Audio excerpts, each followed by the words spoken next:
An Enquiry Concerning Human Understanding. Section 1. Of the different species of philosophy. Moral philosophy, or the science of human nature, may be treated after two different manners, each of which has its peculiar merit, and may contribute to the entertainment, instruction, and reformation of mankind. The one considers man chiefly as born for action, and as influenced in his measures by taste and sentiment, pursuing one object and avoiding another, according to the value which these objects seem to possess, and according to the light in which they present themselves, as virtue of all objects is allowed to be the most valuable. This species of philosophers paint her in the most amiable colors, borrowing all helps from poetry and eloquence, and treating their subject in an easy and obvious manner, and such as is best fitted to please the imagination and engage the affections. They select the most striking observations and instances from common life, place opposite characters in a proper contrast, and alluring us into the paths of virtue by the views of glory and happiness, direct our steps in these paths by the soundest precepts and most illustrious examples. They make us feel the difference between vice and virtue. They excite and regulate our sentiments, and so they can but bend our hearts to love of probity and true honor. They think that they have fully attained the end of all their labors. The other species of philosophers consider man in the light of a reasonable rather than an active being, and endeavor to form his understanding more than cultivate his manners. They regard human nature as a subject of speculation, and with a narrow scrutiny examine it, in order to find those principles which regulate our understanding, excite our sentiments, and make us approve or blame any particular object, action, or behavior. They think it a reproach to all literature that philosophy should not yet have fixed, beyond controversy, the foundation of morals, reasoning, and criticism, and should forever talk of truth and falsehood, vice and virtue, beauty and deformity, without being able to determine the source of these distinctions. While they attempt this arduous task, they are deterred by no difficulties, but proceeding from particular instances to general principles, they still push on their inquiries to principles more general, and rest not satisfied till they arrive at those original principles, by which, in every science, all human curiosity must be bounded. Though their speculations seem abstract and even unintelligible to common readers, they aim at the approbation of the learned and the wise, and think themselves sufficiently compensated for the labor of their whole lives, if they can discover some hidden truths, which may contribute to the instruction of posterity. It is certain that the easy and obvious philosophy will always, with the generality of mankind, have the preference above the accurate and abstruse, and by many will be recommended, not only as more agreeable, but more useful than the other. It enters more into common life, molds the heart and affections, and, by touching those principles which actuate men, reforms their conduct, and brings them nearer to that model of perfection which it describes. On the contrary, the abstruse philosophy, being founded on a turn of mind, which cannot enter into business and action, vanishes when the philosopher leaves the shade, and comes into open day. Nor can its principles easily retain any influence over our conduct and behavior. The feelings of our heart, the agitation of our passions, the vehemence of our affections, dissipate all its conclusions, and reduce the profound philosopher to a mere plebeian.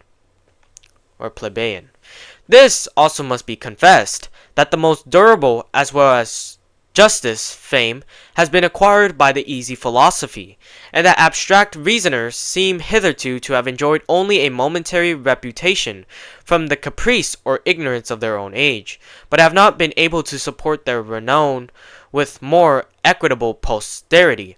It is easy for a profound philosopher to commit a mistake in his subtle reasonings, and one mistake is the necessary parent of another, while he pushes on his consequences and is not deterred from embracing any conclusion by its unusual appearance or its contradiction to popular opinion. But a philosopher who purposes only to represent the common sense of mankind in more beautiful and more engaging colors, if by accident he falls into error, goes no farther, but renewing his appeal to common sense and the natural sentiments of the mind, returns into the right path, and secures himself from any dangerous illusions. The fame of Cicero flourishes at present, but that of Aristotle is utterly decayed. La Bruyere passes the seas, and still maintains his reputation, but the glory of Malebranche is confined to his own nation, and to his own age, and Addison, perhaps, will be read with pleasure, when Locke shall be entirely forgotten. The mere philosopher is a character which is commonly but little acceptable in the world, as being supposed to contribute nothing either to the advantage or pleasure of society, while he lives remote from communication with mankind, and is wrapped up in principles and notions equally remote from their comprehension. On the other hand, the mere ignorant is still more despised, nor is anything deemed a surer sign of an illiberal genius in an age and nation where the sciences flourish than to be entirely destitute of all relish for those noble entertainments. The most perfect character is supposed to lie between those extremes, retaining an equal ability and taste for books, company, and business, preserving in conversation that discernment and delicacy which arise from polite letters, and in business that probity and accuracy which are the natural result of a just philosophy. In order to diffuse and cultivate so accomplished a character, nothing can be more useful than compositions of the easy style and manner, which draw not too much from life, require no deep application or retreat to be comprehended, and send back the student among mankind full of noble sentiments and wise precepts, applicable to every exigence of human life. By means of such compositions, virtue becomes admirable, science agreeable, company instructive, and retirement entertaining. Man is a reasonable being, and as such receives from science his proper food and nourishment, but so narrow are the bounds of human understanding that little satisfaction can be hoped for in this particular, either from the extent or security of his acquisitions. Man is a sociable no less than a reasonable being, but neither can he always enjoy company agreeable and amusing, or preserve the proper relish for them. Man is also an active being, and from that disposition, as well as from the various necessities of human life, must submit to business and occupation. But the mind requires some relaxation, and cannot always support its bent to care and industry. It seems, then, that nature has pointed out a mixed kind of life as most suitable to human race, and secretly admonished them to allow none of these biases to draw too much, so as to incapacitate them for other occupations and entertainments. Indulge your passion for science, says she, but let your science be human, and such as may have a direct reference to action and society. Abstruse thought and profound researches I prohibit, and will severely punish by the pensive melancholy which they introduce, by the endless uncertainty in which they involve you, and by the cold reception which your pretended discoveries shall meet with when communicated. Be a philosopher, but amidst all your philosophy, be still a man. Were the generality of mankind contented to prefer the easy philosophy to the abstract and profound, without throwing any blame or contempt on the latter, it might not be improper, perhaps, to comply with this general opinion, and allow every man to enjoy, without opposition, his own taste and sentiment. But as the matter is often carried farther, even to the absolute rejecting of all profound reasonings, or what is commonly called metaphysics, we shall now proceed to consider what can reasonably be pleaded in their behalf. We may begin with observing that one considerable advantage which results from the accurate and abstract philosophy is its subserviency to the easy and humane, which, without the former, can never attain a sufficient degree of exactness in its sentiments, precepts, or reasonings. All polite letters are nothing but pictures of human life, in various attitudes and situations, and inspire us with different sentiments of praise or blame, admiration or ridicule, according to the qualities of the object which they set before us. An artist must be better qualified to succeed in this undertaking, who, besides a delicate taste and a quick apprehension, possesses an accurate knowledge of the internal fabric, the operations of the understanding, the workings of the passions, and the various species of sentiment which discriminate vice and virtue. How painful soever this inward search or inquiry may appear, it becomes, in some measure, requisite to those who would describe with success the obvious and outward appearances of life and manners. The anatomist presents to the eye the most hideous and disagreeable objects, but his science is useful to the painter in delineating even a Venus or an Helen, while the latter employs all the richest colors of his art, and gives his figures the most graceful and engaging airs. He must still carry his attention to the inward structure of the human body, the position of the muscles, the fabric of the bones, and the use and figure of every part or organ. Accuracy is, in every case, advantageous to beauty, and just reasoning to delicate sentiment. In vain would we exalt the one by depreciating the other. Besides, we may observe in every art or profession, even those which most concern life or action, that a spirit of accuracy, however acquired, carries all of them nearer their perfection, and renders them more subservient to the interests of society. And though a philosopher may live remote from business, the genius of philosophy, if carefully cultivated by several, must gradually diffuse itself throughout the whole society, and bestow a similar correctness on every art and calling. The politician will acquire greater foresight and subtlety in the subdividing and balancing of power, the lawyer more method and finer principles in his reasonings, and the general more regularity in his discipline, and more caution in his plans and operations. The stability of modern governments above the ancient, and the accuracy of modern philosophy have improved, and probably will still improve by similar gradations. Were there no advantage to be reaped from these studies, beyond the gratification of an innocent curiosity, yet ought not even this to be despised, as being one accession to those few safe and harmless pleasures which are bestowed on human race. The sweetest and most inoffensive path of life leads through the avenues of science and learning, and whoever can either remove any obstructions in this way, or open up any new prospect, ought so far to be esteemed a benefactor to mankind. And though these researches may appear painful and fatiguing, it is with some minds as with some bodies, which being endowed with vigorous and florid health, require severe exercise, and reap a pleasure from what, to the generality of mankind, may seem burdensome and laborious. Obscurity, that indeed, is painful to the mind as well as to the eye, but to bring light from obscurity by whatever labor must needs be delightful and rejoicing. But this obscurity in the profound and abstract philosophy is objected to, not only as painful and fatiguing, but as the inevitable source of uncertainty and error.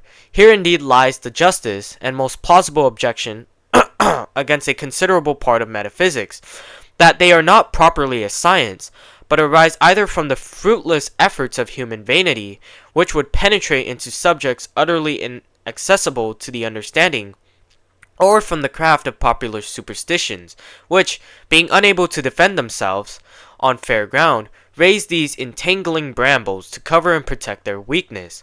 Chased from the open country, these robbers fly into the forest and lie in wait to break in upon every unguarded avenue of the mind, and overwhelm it with religious fears and prejudices. The stoutest antagonist, if he remit his watch a moment, is oppressed, and many, through cowardice and folly, open the gates to the enemies, and willingly receive them with reverence and submission as their legal sovereigns. But is this a sufficient reason why philosophers should desist from such researches, and leave superstition still in possession of her retreat? Is it not proper to draw an opposite conclusion, and perceive the necessity of carrying the war into the most secret recesses of the enemy? In vain do we hope that men, from frequent disappointment, will at least abandon such airy sciences, and discover the proper province of human reason. For, besides that many persons find too sensible an interest in perpetually recalling such topics, besides this, I say, the motive of blind despair can never reasonably have place in the sciences. Since, however, unsuccessful former attempts may have proved, there is still room to hope that the industry, good fortune, or improved sagacity of succeeding generations may reach discoveries unknown to former ages.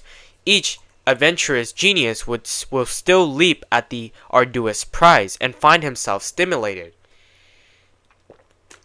rather than discouraged, by the failures of his predecessors, while he hopes that the glory of achieving so hard an adventure is reserved for him alone.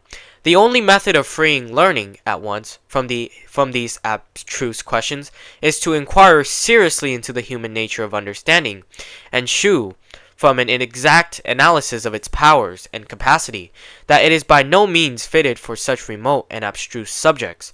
We must submit to this fatigue in order to live at ease ever after, and must cultivate true metaphysics with some care, in order to destroy the false and adulterate indolence, which, to some persons, affords a safeguard against this deceitful philosophy, is, with others, overbalanced by curiosity and despair, which, at some moments, prevails, may give place afterwards to sanguine hopes and expectations.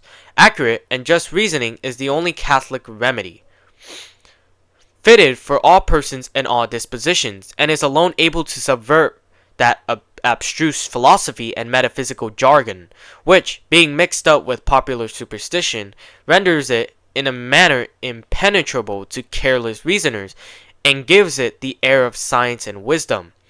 Besides this advantage of rejecting, after deliberate inquiry, the most uncertain and disagreeable part of learning, there are many positive advantages, which results from an accurate scrutiny into the powers and faculties of human nature.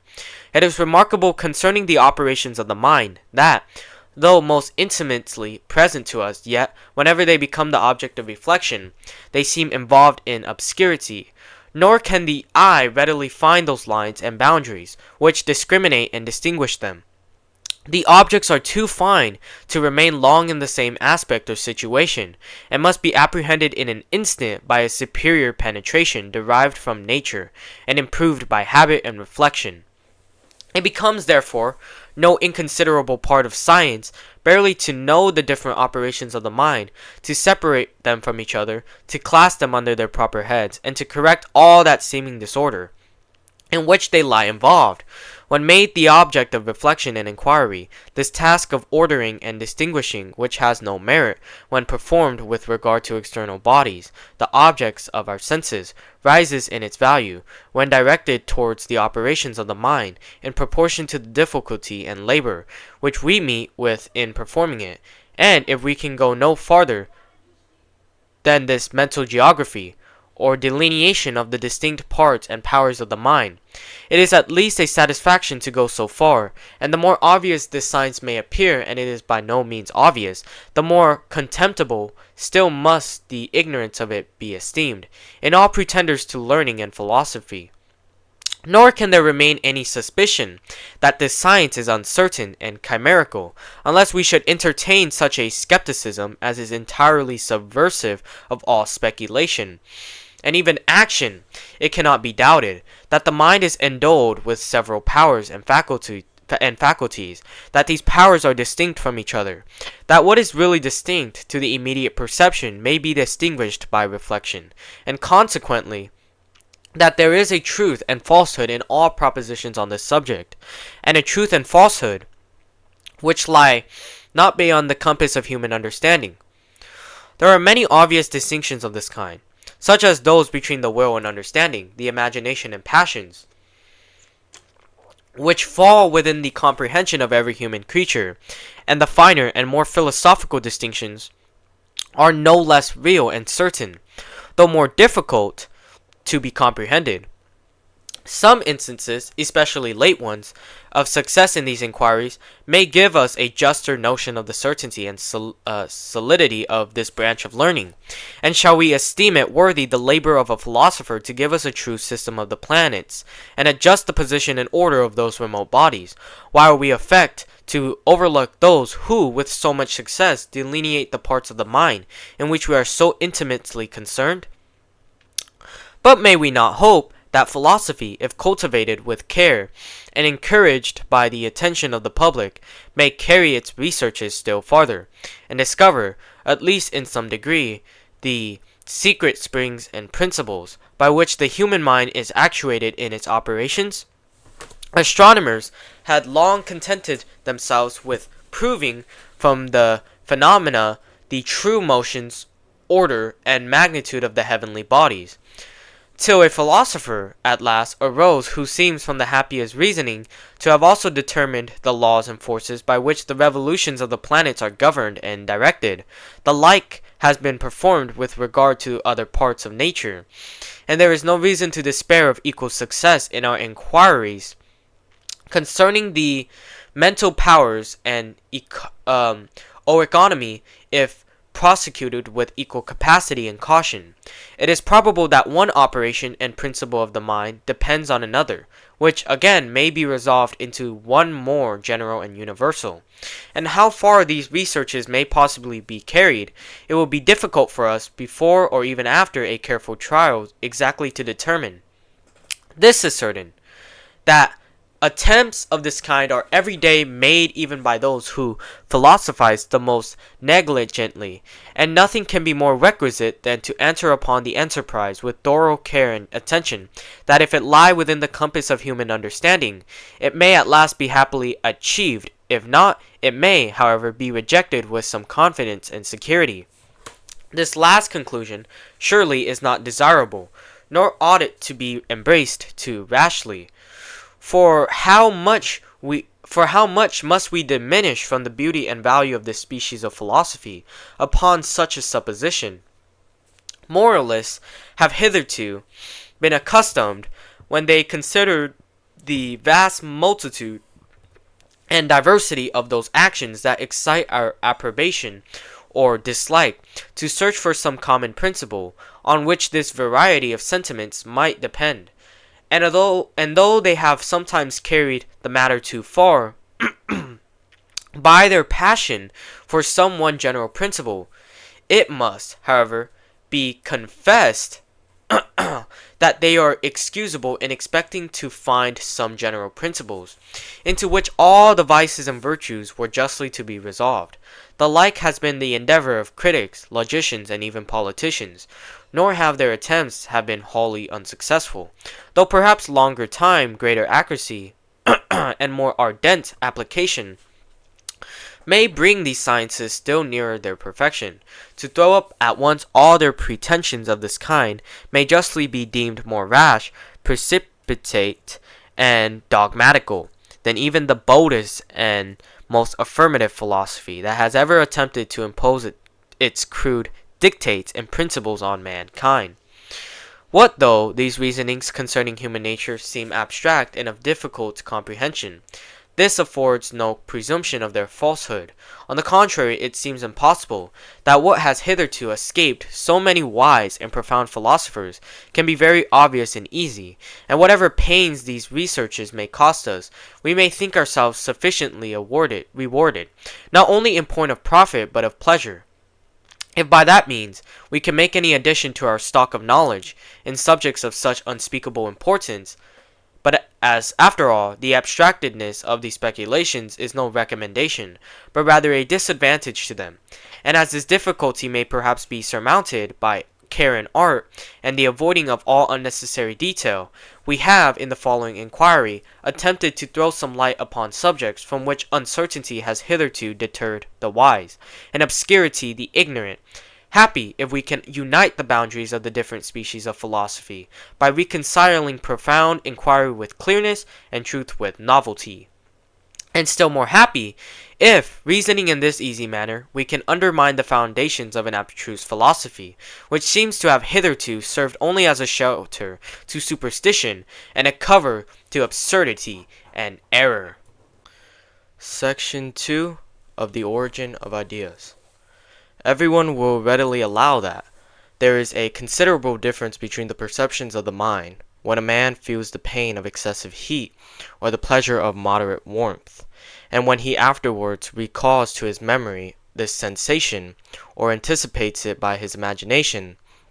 These faculties may mimic or copy the perceptions of the senses, but they never can entirely reach the force and vivacity of the original sentiment. The utmost, we say of them, even when they operate with greatest vigor, is that they represent their object in so lively a manner that we could almost say we feel or see it.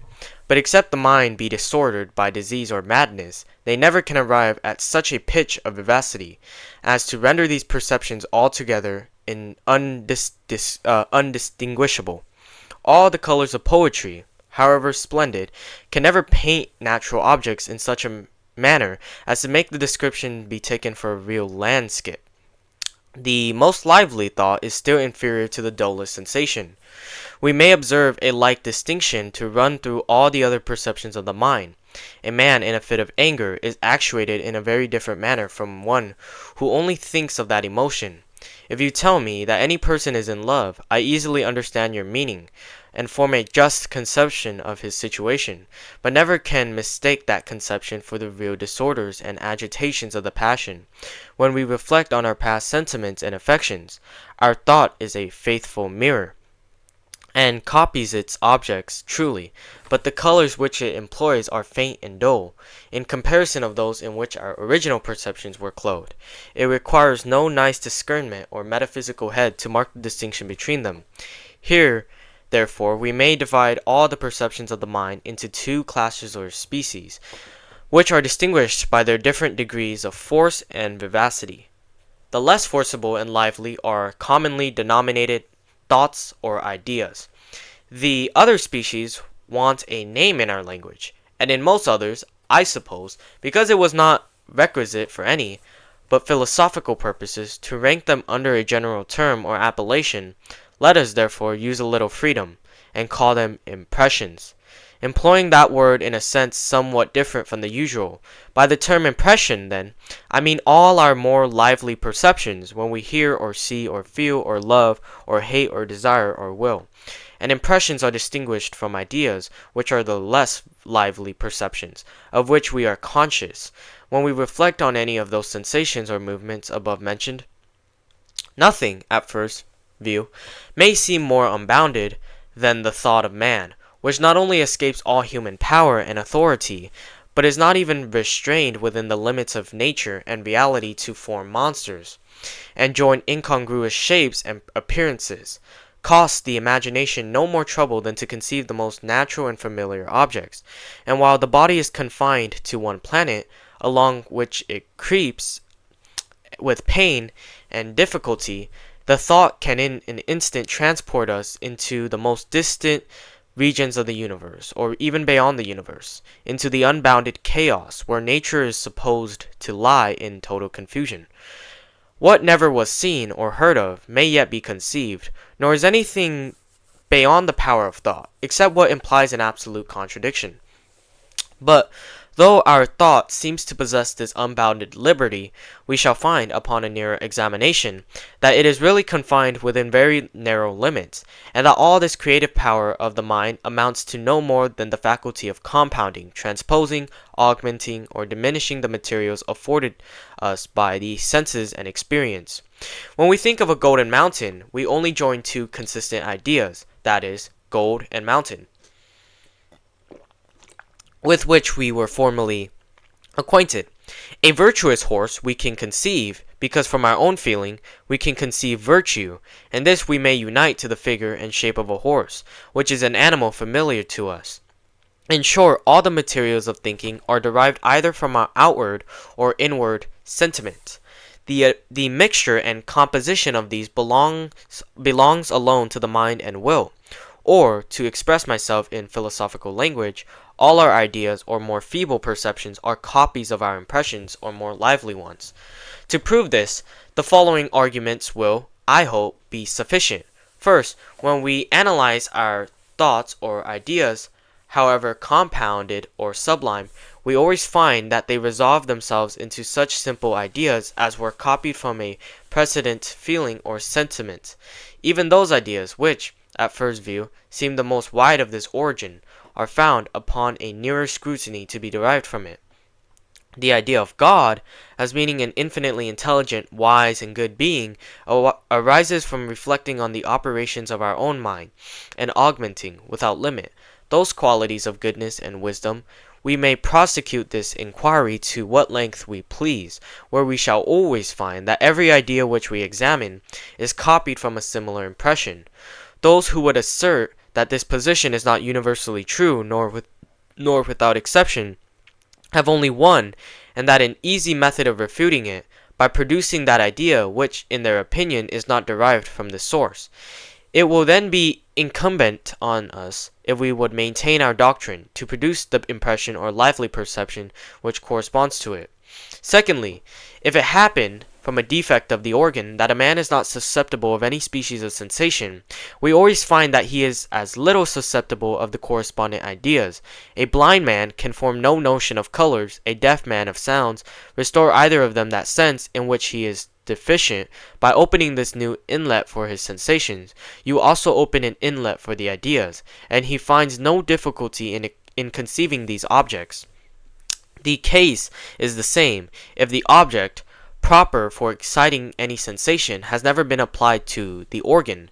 A Laplander or Negro has no notion of the relish of wine, and though there are few or no instances of a like deficiency in the mind, where a person has never felt or is wholly incapable of a sentiment or passion that belongs to his species, yet we find the same observation to take place in a less degree. A man of mild manners can form no idea of inveterate revenge or cruelty, nor can a selfish heart easily conceive the heights of friendship and generosity. It is readily allowed that other beings may possess many senses of which we can have no conception, because the ideas of them have never been introduced to us, in the only manner by which an idea can have access to the mind, to wit, by the actual feeling and sensation. There is, however, one contradictory phenomenon, which may prove that it is not absolutely impossible for ideas to arise, independent of their correspondent impressions. I believe it will readily be allowed that the several distinct ideas of colors which enter by the eye, or those of sound which are conveyed by the ear, are really different from each other, though at the same time resembling. Now, if this be true of different colors, it must be no less so of the different shades of the same color, and each shade produces a distinct idea, independent of the rest. For if this should be denied, it is possible, by the continual gradation of shades, to run a color insensibly into what is most remote from it. And if you will not allow any of the means to be different, you cannot, without absurdity, deny the extremes to be the same. Suppose, therefore, a person to have enjoyed his sight for 30 years, and to have become perfectly acquainted with colors of all kinds, except one particular shade of blue, for instance, which it never has been his fortune to meet with.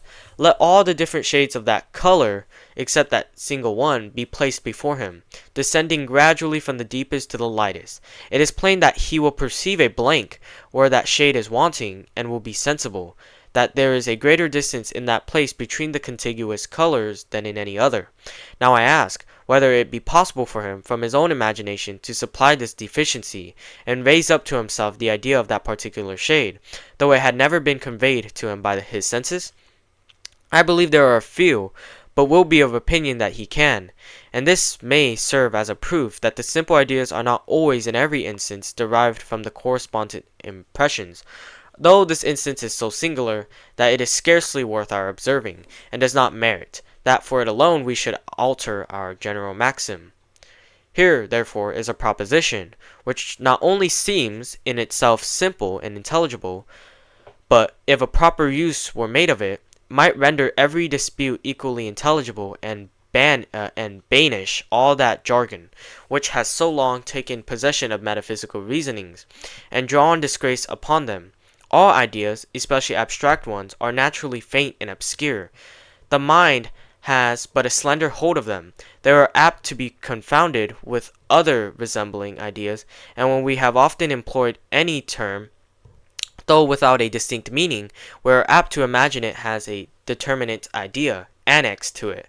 On the contrary, all impressions, that is, all sensations, either outward or inward, are strong and vivid. The limits between them are more exactly determined, nor is it easy to fall into any error or mistake with regard to them. When we entertain, therefore, any suspicion that a philosophical term is employed without any meaning or idea, as is but too frequent, we need but inquire from what impression is that supposed idea derived, and if it be impossible to assign any, this will serve to confirm our suspicion. By bringing ideas into so clear a light, we may reasonably hope to remove all dispute which may arise concerning their nature and reality. Section 3 of the Association of Ideas. It is evident that there is a principle of connection between the different thoughts or ideas of the mind, and that, in their appearance to the memory or imagination, they introduce each other with a certain degree of method and regularity. In our more serious thinking or discourse, this is so observable, that any particular thought which breaks in upon the regular tract or chain of ideas is immediately remarked and rejected, and even in our wildest and most wandering reveries, nay, in our very dreams, we shall find, if we reflect, that the imagination ran not altogether at adventures, but that there was still a connection upheld among the different ideas, which succeeded each other. Were the loosest and the freest conversation to be transcribed, there would immediately be observed something which connected it in all its transitions. Or where this is wanting, the person who broke the thread of discourse might still inform you that there had secretly revolved in his mind a succession of thought, which had gradually led him from the subject of conversation among different languages. Even where we cannot suspect the least connection or communication, it is found that the words expressive of ideas, the most compounded, do yet nearly correspond to each other, a certain proof that the simple ideas comprehend in the compound ones were bound together by some universal principle which had an equal influence on all mankind. Though it be too obvious to escape observation that different ideas are connected together, I do not find that any philosopher has attempted to enumerate or class all the principles of association, a subject, however, that seems worthy of curiosity. To me, there appear to be only three principles of connection among ideas, namely resemblance, contiguity in time or place, and cause or effect. That these principles serve to connect ideas will not, I believe, be much doubted. A picture naturally leads our thoughts to the original. The mention of one apartment in a building naturally introduces us an inquiry or discourse concerning the others. And if we think of a wound, we can scarcely forbear reflecting on the pain which follows it, but that this enumeration is complete, and that there are no other principles of association except these, may be difficult to prove to the satisfaction of the reader, or even to a man's own satisfaction. All we can do in such cases is to run over several instances and examine carefully the principle which binds the different thoughts to each other, never stopping till we render the principle as general as possible. The more instances we examine and the more care we employ, the more assurance shall we acquire that the enumeration which we form from the whole is complete and entire. Section 4. Skeptical doubts concerning the operations of the understanding. Part 1. All the objects of human reason or inquiry may naturally be divided into two kinds, to wit, relations of ideas and matters of fact. Of the first kind are the sciences of geometry, algebra, and arithmetic, and in short every affirmation which is either intuitively or demonstratively certain that the square of the hypotenuse is equal to the square of the two sides is a proposition which expresses a relation between these figures.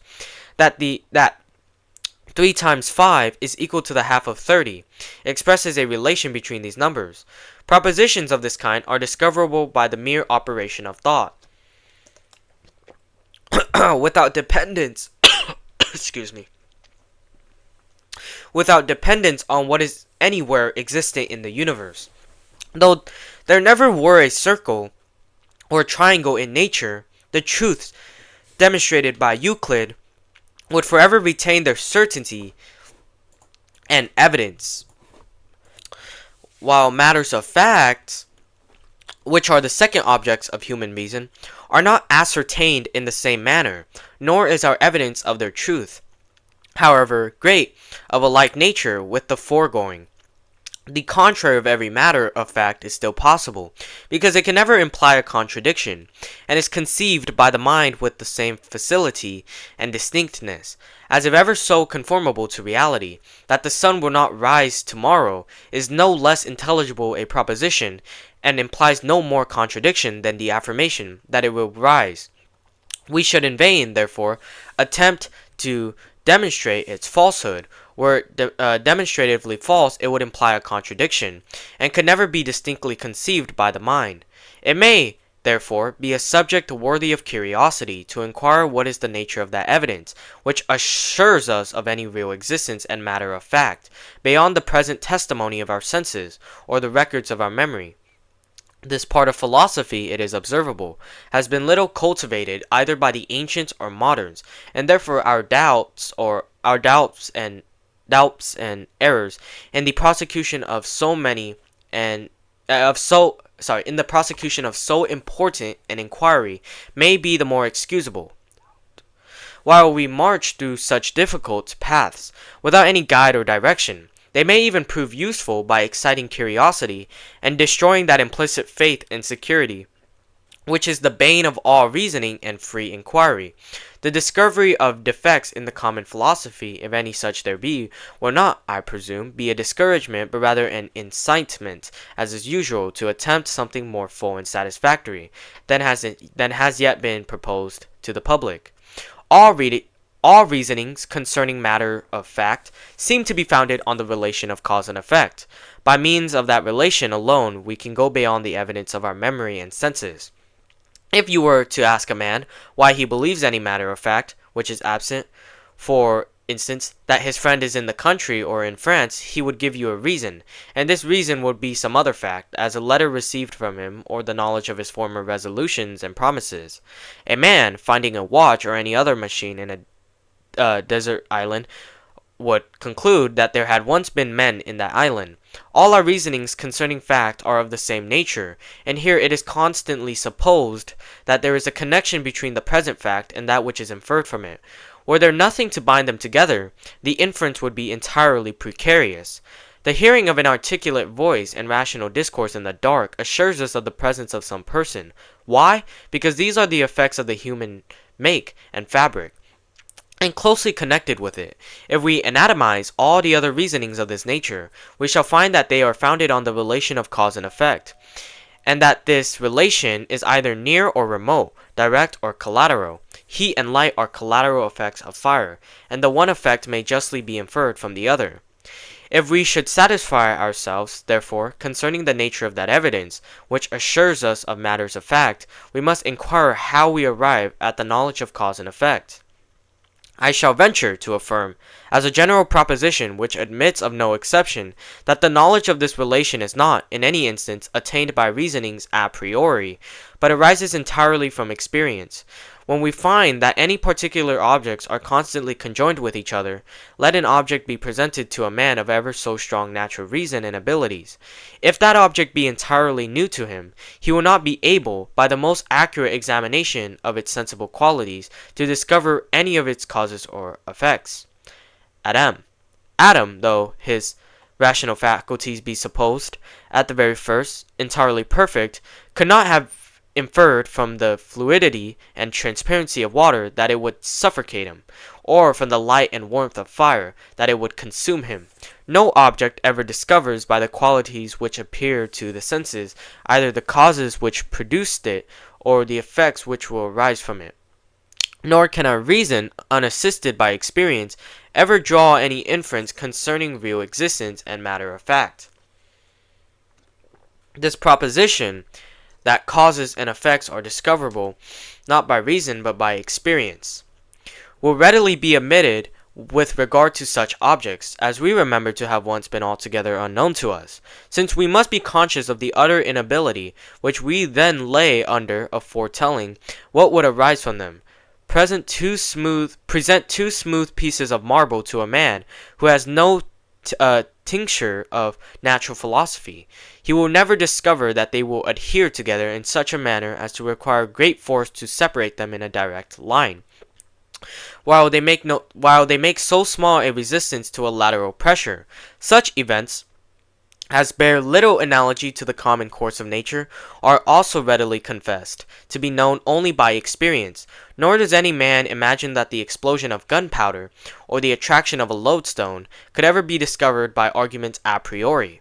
In like manner, when an effect is supposed to depend upon an intricate machinery, or secret structure of parts, we make no difficulty in attributing all our knowledge of it to experience, who will assert that he can give the ultimate reason why milk or bread is proper nourishment for a man, not for a lion or a tiger.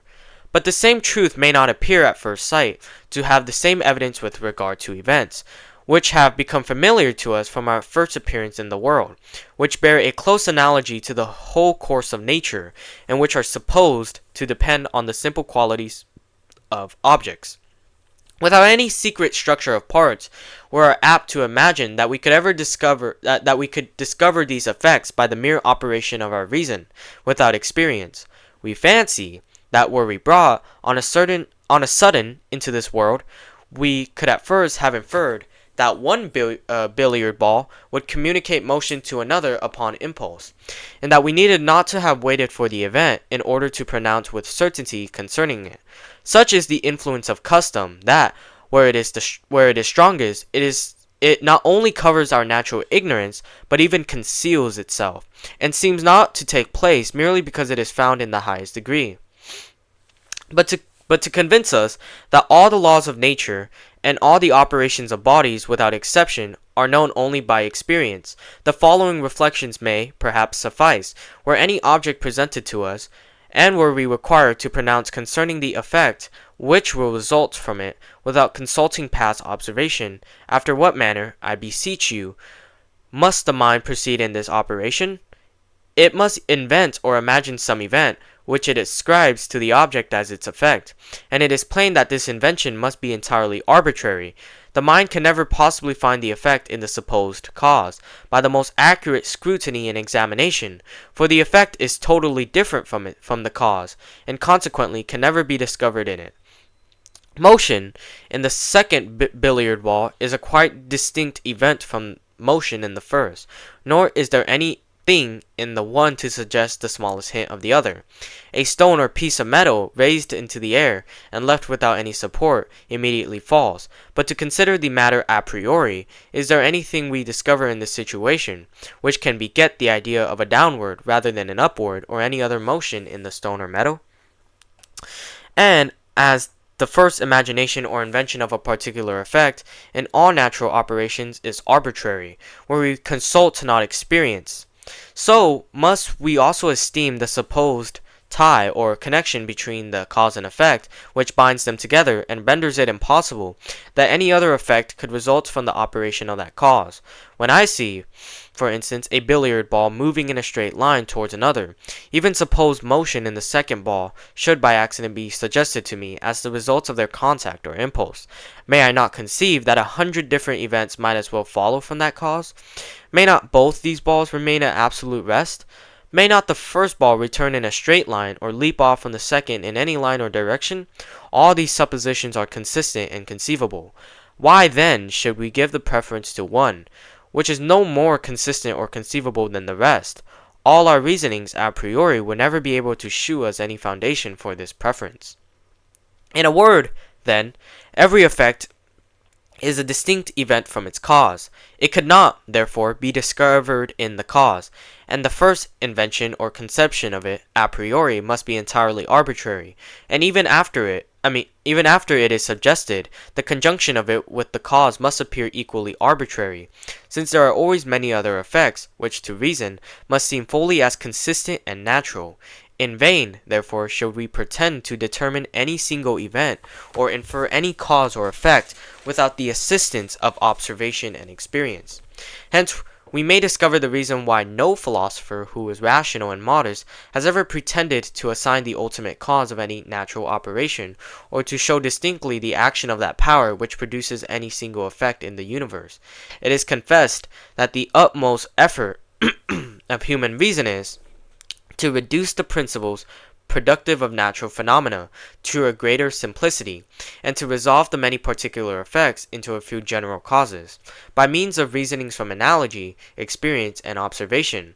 But as to the causes of these general causes, we should in vain attempt their discovery, nor shall we ever be able to satisfy ourselves by any particular explication of them.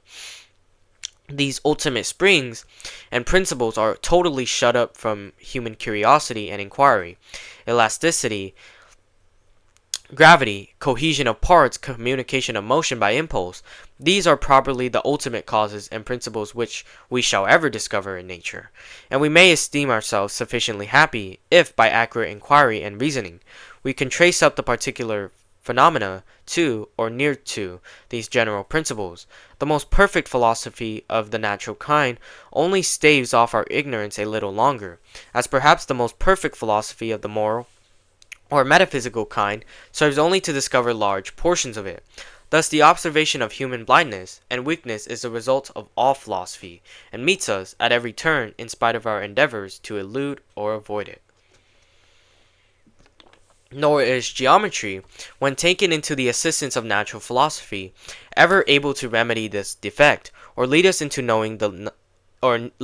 the knowledge of causes, of ultimate causes, by all that accuracy of reasoning for which it is so justly celebrated. Every part of mixed mathematics proceeds upon the supposition that certain laws are established by nature in her operations, and abstract reasonings are employed, either to assist experience in the discovery of these laws, or to determine their influence in particular instances, where it depends upon any precise degree of distance and quantity. Thus, it is a law of motion discovered by experience that the moment or force of any body in motion is in the compound ratio or proportion of its solid contents and its velocity, and consequently that a small force may remove the greatest obstacle or raise the greatest weight. If, by any contrivance or machinery, we can increase the velocity of that force so as to make it an overmatch for its antagonist, geometry assists us in the application of this law by giving us the just dimensions of all the parts and figures which can enter into any species of machine. But still, the discovery of the law itself is owing merely to experience, and all the abstract reasonings in the world could never lead us one step towards the knowledge of it. When we reason a priori and consider merely any object or cause as it appears to the mind, independent of all observation, it never could suggest to us the notion of any distinct object, such as its effect, much less shew us the inseparable and inviolable connection between them. A man must be very sagacious who could discover by reasoning that crystal is the effect of heat, and ice of cold, without being previously acquainted with the operation of these qualities. Part 2. But we have not yet attained any tolerable satisfaction with regard to the question first proposed. Each solution still gives rise to a new question, as difficult as the foregoing, and leads us on to farther inquiries. When it is asked, what is the nature of all our reasonings concerning matter of fact? The proper answer seems to be that they are founded on the relation of cause and effect. When again it is asked, what is the foundation of all our reasonings and conclusions concerning that relation? It may well be replied in one word, experience. But if we still carry on our sifting humor and ask, what is the foundation of all conclusions from experience? This implies a new question, which may be of more difficult solution and explication. Philosophers that give themselves airs of superior wisdom and sufficiency have a hard task when they encounter persons of inquisitive dispositions who push them from every corner, to which they retreat, and who are sure at last to bring them to some dangerous dilemma. The best expedient to prevent this confusion is to be modest in our pretensions, and even to discover the difficulty ourselves before it is objected to us. By this means we may make a kind of merit to we may make a kind of merit of our very ignorance. I shall content myself in this section with an easy task, and shall pretend only to give a negative answer to the question here proposed. I say, then, that even after we have experience of the operations of cause and effect, our conclusions from that experience are not founded on reasoning or any process of the understanding. This answer we must endeavor both to explain and to defend. It must certainly be allowed that nature has kept us at a great distance from all her secrets, and has afforded us only the knowledge of a few superficial qualities of objects, while she conceals from us those powers and principles on which the influence of these objects entirely depends. Our senses inform us of the color, weight, and consistence of bread, but neither sense nor reason can ever inform us of those qualities which fit it for the nourishment and support of a human body.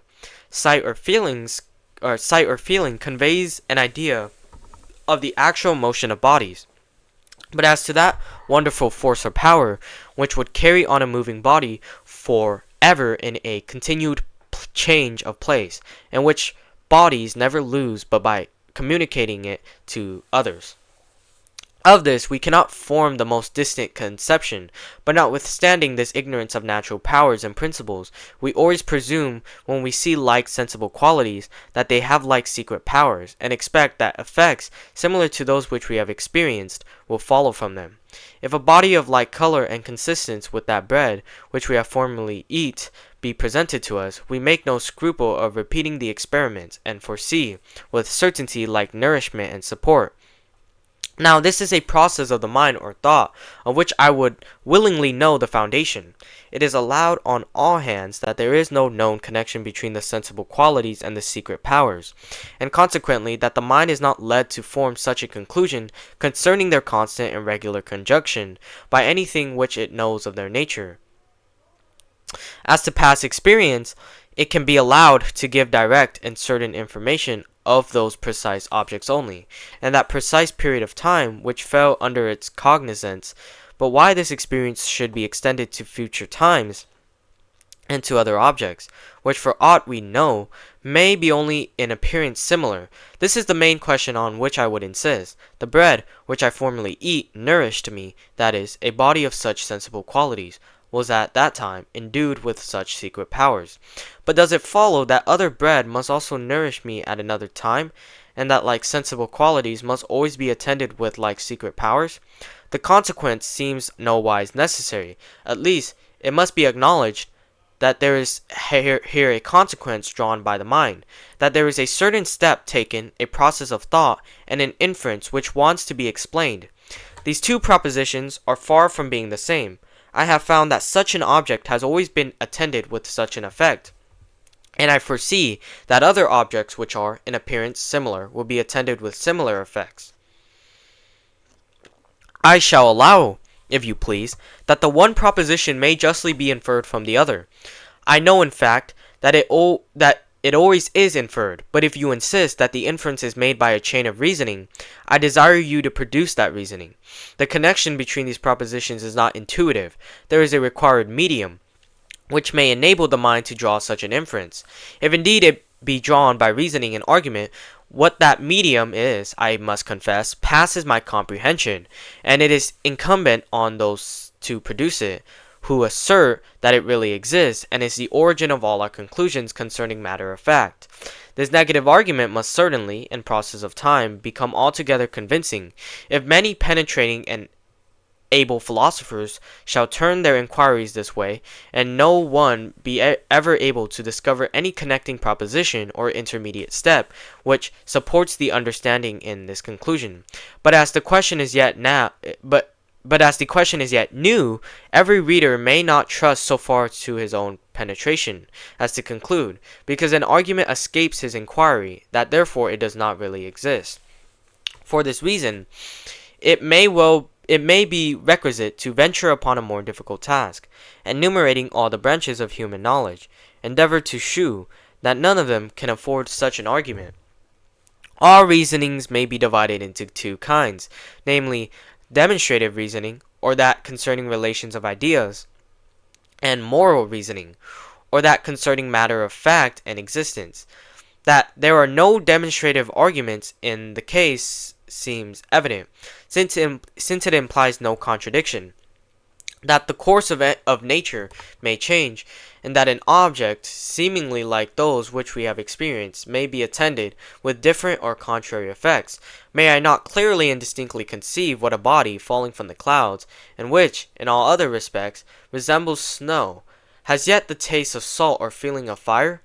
Is there any more intelligible proposition than to affirm that all the trees will flourish in December and January, and decay in May and June? Now, whatever is intelligible and can be distinctly conceived implies no contradiction, and can never be proved false by any demonstrative argument or abstract reasoning a priori. If we be, therefore, engaged by arguments to put trust in past experience, and make it the standard of our future judgment, these arguments must be probable only, or such as regard matter of fact and real existence, according to the division above mentioned, but that there is no argument of this kind must appear. If our explication of that species of reasoning may be admitted as solid and satisfactory, we have said that all arguments concerning existence are founded on the relation of cause and effect, that our knowledge of that relation is derived entirely from experience, and that all our experimental conclusions proceed upon the supposition that the future will be conformable to the past. To endeavor, therefore, the proof of this last supposition by probable arguments, or arguments regarding existence, must be evidently going in a circle, and taking that for granted, which is the very point in question. In reality, all arguments from experience are founded on the similarity which we discover among natural objects, and by which we are induced to expect effects similar to those which we have found to follow from such objects. And though none but a fool or madman will ever pretend to dispute the authority of experience, or to reject that great guide of human life, it may surely be allowed a philosopher to have so much curiosity at least as to examine the principle of human nature, which gives this mighty authority to experience, and makes us draw advantage from that similarity which nature has placed among different objects. From causes which appear similar, we expect similar effects. This is the sum of all our experimental conclusions. Now it seems evident that, if this conclusion were formed by reason, it would be as perfect at first, and upon one instance, as after ever so long a course of experience. But the case is far otherwise. Nothing so like as eggs, yet no one, on account of this appearing similarity, expects the same taste and relish in all of them. It is only after a long course of uniform experiments any kind that we attain a firm reliance and security with regard to a particular event. Now, where is that process of reasoning which, from one instance, draws a conclusion so different from that which it infers from 100 instances that are nowise different from that single one? This question I propose, as much for the sake of information as with an intention of raising difficulties, I cannot find. I cannot imagine any such reasoning, but I keep my mind still open to instruction, if any one will vouchsafe to bestow it on me. Should it be said that, from a number of uniform experiments, we infer a connection between the sensible qualities and the secret powers? This, I must confess, seems the same difficulty, couched in different terms. The question still recurs, on what process of argument this inference is founded? Where is the medium, the interposing ideas which join propositions so very right of each other? It is confessed that the color, consistence, and other sensible qualities of bread appear not of themselves to have any connection with the secret powers of nourishment and support. For otherwise, we could infer these secret powers from the first appearance of these sensible qualities, without the aid of experience, contrary to the sentiments of all philosophers, and contrary to plain matter of fact. Here, then, is our natural state of ignorance with regard to the powers and influence of all objects. How is this remedied by experience? It only shews us a number of uniform effects resulting from certain objects, and teaches us that those particular objects at that particular time were endowed with such powers and forces. When a new object, endowed with similar sensible qualities, is produced, we expect similar powers and forces, and look for a like effect. From a body of like color and consistence with bread, we expect like nourishment and support. But this surely is a step or progress of the mind, which wants to be explained.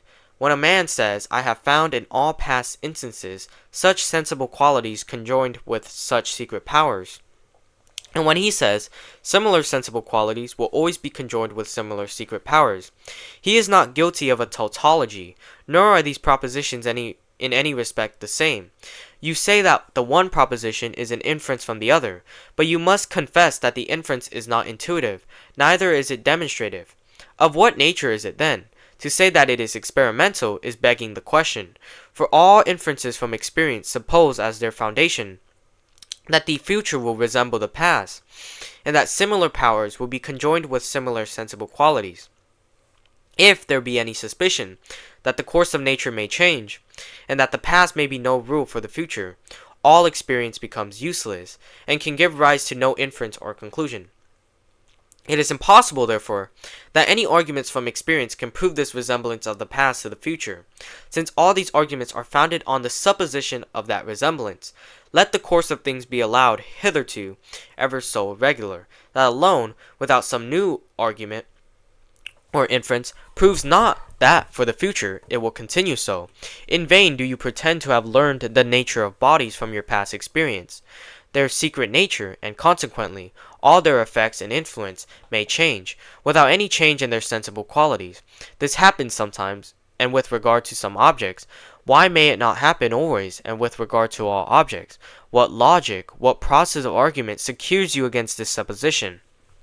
My practice, you say, refutes my doubts. But you mistake the purport of my question. As an agent, I am quite satisfied in the point, but as a philosopher who has some share of curiosity, I will not say skepticism. I want to learn the foundation of this inference. No reading, no inquiry, has yet been able to remove my difficulty, or give me satisfaction in a matter of such importance. Can I do better than propose the difficulty to the public, even though, perhaps, I have small hopes of obtaining a solution? We shall at least, by this means, be sensible of our ignorance, if we do not augment our knowledge. I must confess that a man is guilty of unpardonable arrogance, who concludes, because an argument has escaped his own investigation, that therefore it does not really exist. I must also confess that though all the learned for several ages should have employed themselves in fruitless search upon any subject, it may still, perhaps, be rash to conclude positively that the subject must, therefore, pass all human comprehension. Even though we examine all the sources of our knowledge, and conclude them unfit for such a subject, there may still remain a suspicion that the enumeration is not complete, or the examination not accurate. But with regard to the present subject, there are some considerations which seem to remove all this accusation of arrogance, or suspicion of mistake. It is certain that the most ignorant and stupid peasants, nay infants, nay even brute beasts, improve by experience and learn the qualities of natural objects by observing the effects which result from them. When a child has felt the sensation of pain from touching the flame of a candle, he will be careful not to put his hand near any candle, but will expect a similar effect from a cause, which is similar in its sensible qualities and appearance. If you assert, therefore, that the understanding of the child is led into this conclusion by any process of argument or ratiocination, I may justly require you to produce that argument. Nor have you any pretense to refuse so equitable a demand. You cannot say that the argument is abstruse, and may possibly escape your inquiry, since you confess that it is obvious to the capacity of a mere infant. If you hesitate, therefore, a moment, or if, after reflection, you produce any intricate or profound argument, you, in a manner, give up the question and confess that it is not reasoning which engages us to suppose the past resembling the future, and to expect similar effects from causes, which are, to appearance, similar. This is the proposition which I intended to enforce in the present section. If I be right, I pretend not to have made any mighty discovery.